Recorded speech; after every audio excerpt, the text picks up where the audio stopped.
Hi, I'm Patrick Foley from Labour Outlook, and I'm joined by Ronan Burtenshaw, the editor of Tribune Magazine. Welcome, Ronan. Happy to be here. Today, we're going to be discussing the Labour Party and the concerns being raised about party democracy. So I'm going to get straight into it. I think it would be an understatement to say that many Labour members and supporters are disappointed with the party's current strategy. With the task of holding the Tories to account left up to the wider Labour movement, what can we do as activists to show the Labour Party that more needs to be done? We're in a very difficult position right now because part of the calculation of the new leadership is that the way to restore Labour's standing in the polls and have a best chance of winning an election down the road in 2024 or whatever it will be is to turn it into a Westminster style professional political operation, and to do away with all the messiness of broader movement, member engagement, the kind of politics that people aspired towards, whether or not it was ever achieved under the Corbyn era.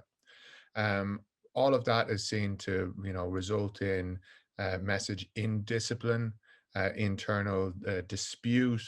It's seen to take away from the ability really of a small group of advisors with focus groups and corporate consultants to set a very nice middle of the road message that's not going to piss off anyone with any particular power in British society, and therefore leave Keir Starmer and the Labour Party in a position to win an election should the Tories happen to become unpopular. It's also seen, of course, to leave the party less open to attacks from the right-wing tabloids who routinely go after left-wing people and activists and party members and whatever else. And so I am firmly of the belief that this is part of their project. It's not just something that's happened by fluke. It's, they didn't trip, fall, and land on another way to attack the party membership, to do in party democracy. What they are doing is quite consciously, step by step, each time a crisis emerges, they're taking another step to undermine the democratic rights of Labour members, to drive more members out of the party, and to attack the left, which has been, for many years now, much more representative of members' views than the party right wing. And that's, again, not something that's a fluke. The left of the Labour Party is fundamentally about fighting the established order, fighting big business interests in politics, trying to redistribute wealth and power. And the right wing of the Labour Party is about getting into power for themselves and oftentimes doing very little with it once they get in. Their base is much more like well-off liberals, people who are in management positions, but who happen to think that Boris Johnson's language or the Brexit campaign might have been a bit uncouth, who live in kind of, suburban areas and do very well for themselves and don't need a big change to the economy, but would like some more progressive social legislation on this or that thing. That's the kind of position that the right wing of the Labour Party has. And so attacks on the left of the party always or almost always end up as proxy attacks on the membership. Now, the question of what we can do to fight back is that we and I say as the broader left of the party, those who are interested in the position of the members and in member democracy in the party and in a more fundamentally transformative politics, we have to fight at this stage to try to align our campaigns with broad popular demands for change. So as the Labour leadership disappears off into some swampy middle ground, lacking principle, lacking conviction, and whatever else, we have to be able to look out at the society around us, the deep crises that are affecting people's lives, and articulate demands about particularly the economy that people need to see that can be genuinely transformative.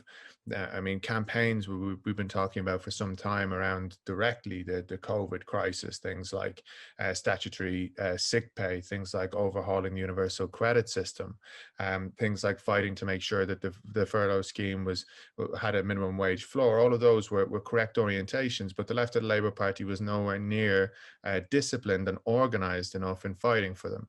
And then there are these bigger demands. Obviously, there demands that are more transformative. We need to be in the game of discussing NHS reform, because the Tories produced a white paper on the health service in the middle of this disastrous crisis, which has exposed their way of dealing with the NHS for the entire decade of government, and actually going all the way back to the days when Thatcher introduced the internal market.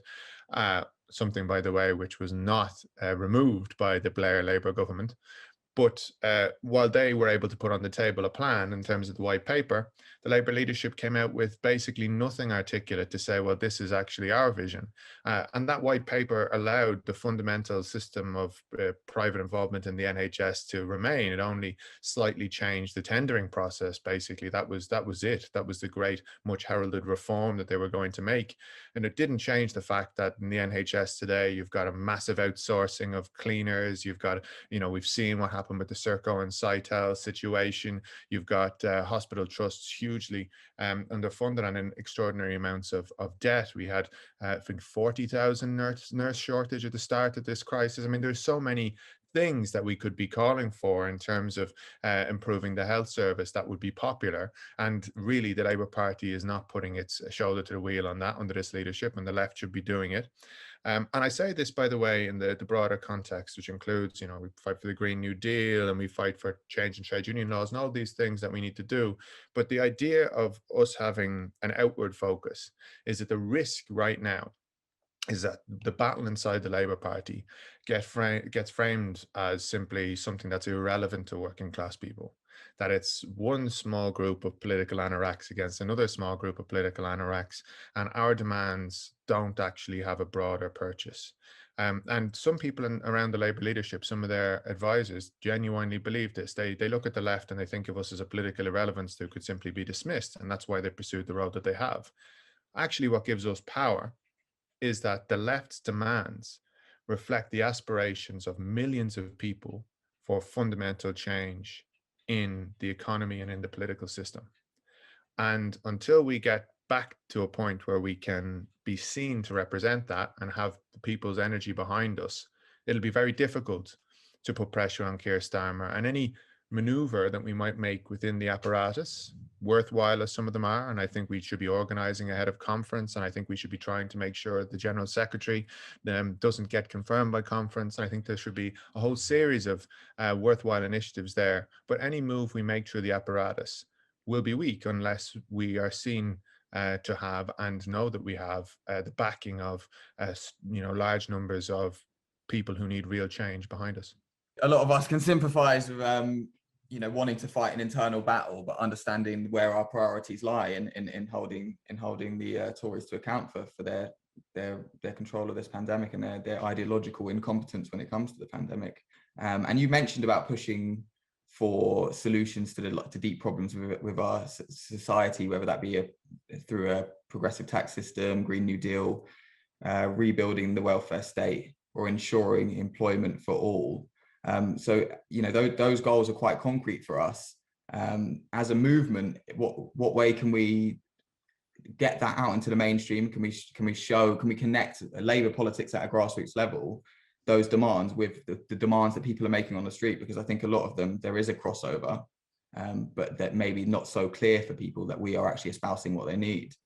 Well, there should right now be. It's completely inexplicable unless you kind of get your head around that model that I was talking about of the Starmer leadership and what they're about. If you were to just look at, a left-wing opposition party against a government that has, hopelessly mismanaged the COVID situation, and there's the question of corporation tax on the table, what you would do is you would very straightforwardly marry that to a question of pay rises for key workers. And you would talk about COVID justice. You would talk about the fact that coming out of this pandemic, what we need to see is, some degree of making sure that there is an equitable solution, that we don't end up going back into another wave of austerity, that there isn't going to be in 3 or 6 or 9 months this drive from the Tory Chancellor to start cutting all over the place as the economy is still in the tank after not only this crisis, but we've got to remember like a decade of stagnant growth before it. So, people need real investment and support. We need to improve our health service. We need to make sure that so many of these jobs that have been exposed by the COVID pandemic, where we've ended up with huge numbers of people in situations like fire and rehire, the highest quarter of redundancies in decades in Britain, so many of these precarious and insecure jobs, also ones that, by the way, people ended up not having entitlements with, which is another part of the whole economy that the Labour Party really failed to tackle. Where this pandemic exposed the underbelly of the British economy and how many people are in jobs that are basically bogus self-employment, jobs that are not entitling them to access at all to the furlough scheme or to supports. People who had completely irregular hours in the jobs they did have, even if they were employed. And that meant that once the pandemic hit, they had no entitlements to those hours and then no supports, and they were basically thrown onto the scrap heap. We should have been making a much clearer argument about all of that. And we should be building it into a broader case for COVID justice, where we're talking about resolving some of the social problems that this pandemic has exposed. And to do that, we have to find a way to create greater equality in our economy. And one of the most important ways of doing that is to tax major corporations, and particularly in the case of, the corporation tax is important, and the Labour Party should be demanding that the Tories raise it even further. But even beyond that, the windfall tax, which is another thing that the Labour Party were suggesting that they weren't going to support, which is, major corporations that have made a lot of money off this crisis, some of them actually, to be frank, exploiting the crisis to make super profits. And the Labour Party is not prepared to see those profits taxed. I mean, it's an absurd scenario. And Starmer leadership is convinced that no one wants politics where there's any degree of conflict. They're trying to take us back to a politics where we pretend like we're all in this together. The nonsense lines that were put out in the era leading up to the crash and then in the immediate aftermath of the crash by the Tory government, as more and more people recognize that actually politics has fault lines and there are winners and losers, and who wins and who loses is a deeply unjust system that results in continual increases in accumulation for those with wealth, people who own property, and people who have to work for a living and survive on their wages to live get screwed year on year on year on year. Not only do they get screwed in the workplace with no increases in the pay that they get and stagnant wages for years, or losing their job or getting more insecure hours and all of that, but they also lose out because they're more reliant on public services and they're more reliant on any degree of support for housing, and the housing market is going off into the stratosphere in terms of how much people have to pay for rent and all the rest of it. So people actually understand that. They get that their politics is conflictual much more so now than they did before, and there's an obvious line to draw in the sand here. And that is between, the people who have been victims of this period and those who have benefited enormously from the pandemic. And the Labour leadership doesn't want to do it. I tell you, we won't draw a line in the sand, but the Tories will. They'll draw a line in the sand between, the good patriotic people and the immigrants who are coming in, scrounging, the kind of the hard workers and the layabouts on welfare, good upstanding families and students causing all their problems in universities and not working hard enough, even though younger people are disproportionately screwed by the Tory economy and jobs and housing and all the rest of it. The Tories will happily draw lines, and they'll use their tabloid press attack dogs to drive those lines through right down as fault lines across our society. But the Labour leadership has decided that we're all in this together, and nobody can be pissed off, and then that kind of politics. Not only is it not going to win, in my view, but it's going to be incredibly boring few years. Yeah, very, very tough situation where, our hands are even tied for the most basic criticisms. I just want to roll back because you mentioned quite a lot about Labour Party democracy earlier. And I think there's been quite a few, well, recently that we've seen a few issues raised. I mean, majorly the gagging orders placed over discussion of Jeremy Corbyn's suspension and the removal of the whip from him. Then we've also, in the last few days, seen the removal of socialist candidates from the mayoral ballot in Liverpool without answers, without any reasons. And it's painting quite a disturbing picture of what we should be expecting in the years to come, frankly. Yes. What do you think these issues, particularly, and particularly how the leadership has handled them, what do you think that actually shows for the future of Labour Party democracy? What sort of fight have we got on our hands? Well, they know what they're doing. I mean, 100,000 or more members have left since Keir Starmer became leader, and not a single tear will have been shed over that in the leader's office. They don't want an active membership. If you go and look at, what David Evans, who was their handpicked general secretary candidate, said the last time he was involved in Labour politics, he spelled this out clearly. There was that line he had about Trotter's independent traders for the CLPs. And that kind of contempt runs throughout the Starmer project and its leading bureaucrats towards membership. They think of the membership as basically people who don't really get politics, who are not able to carry off the professional, polished job that they want, messy, awkward, inconvenient, and basically it would be a good thing if the vast majority of Labour members left. I think they would be happier if the Labour members left while they'd already secured big corporate backing, and they're having some difficulty doing that, but don't have any doubt that that's what they're trying to do. I think, they have forgotten to some extent that when the Labour Party was able to secure the big backing it did under Tony Blair, it was on the cusp of power, whereas none of the potential big corporate donors look at the Labour Party today as anywhere near power, and their incentives to contribute to it are nowhere near as great.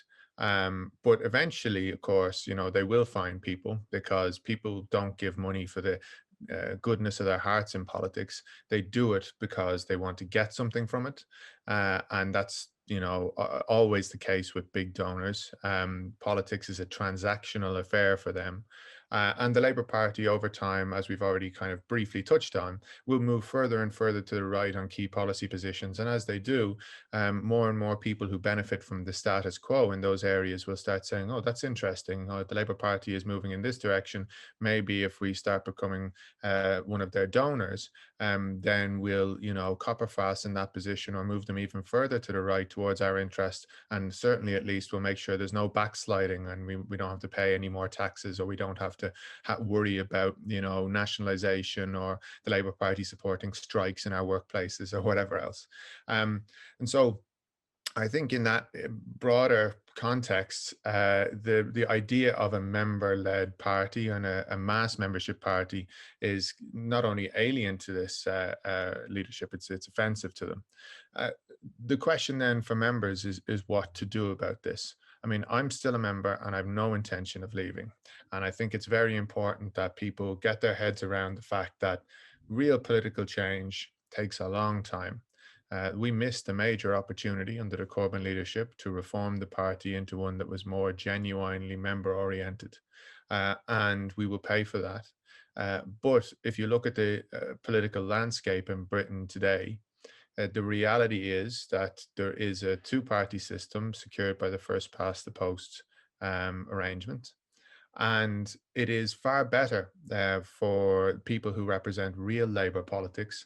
And by that, I mean politics that backs workers, trade unions and tries to transform the economy and politics in their interests, and not just some social liberal clique, pandering to the editorial board of the Observer.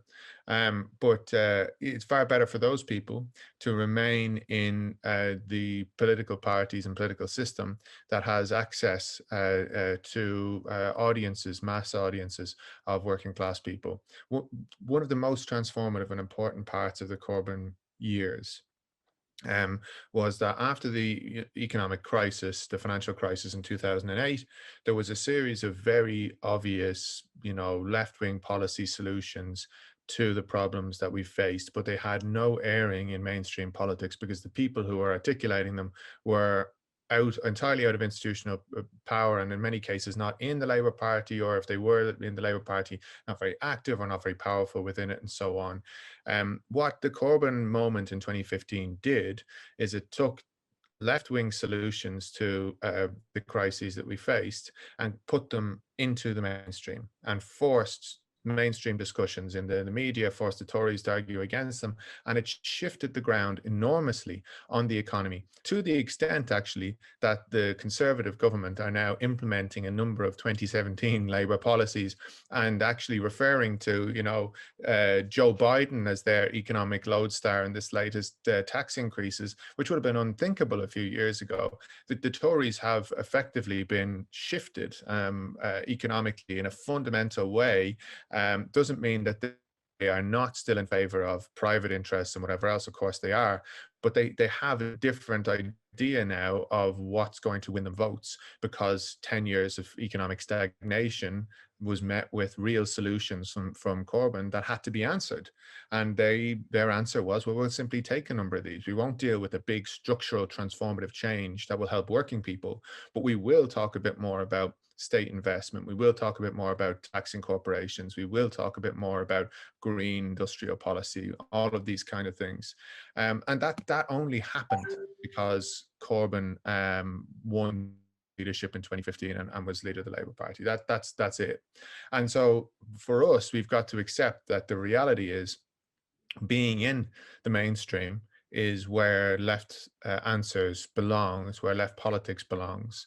And if we decide to allow ourselves to be driven back to the margins by, a gang of pretty cynical corporate suits in the leadership of the Labour Party, we will regret it, because the truth in terms of the way the political system is set up now is that we don't have on our side the institutional strength, and we should come to discussing that later. But we don't have the institutional strength right now to overturn the entire political order and to act as some kind of outside left that can project its message across society and be heard. We don't have that, not because our policies aren't popular. We know from poll after poll, and even the behavior of the government, that they are. But because the trade union movement is historically at a low ebb, there is not a very active social movement base in the wider society. We don't have big media institutions on the left.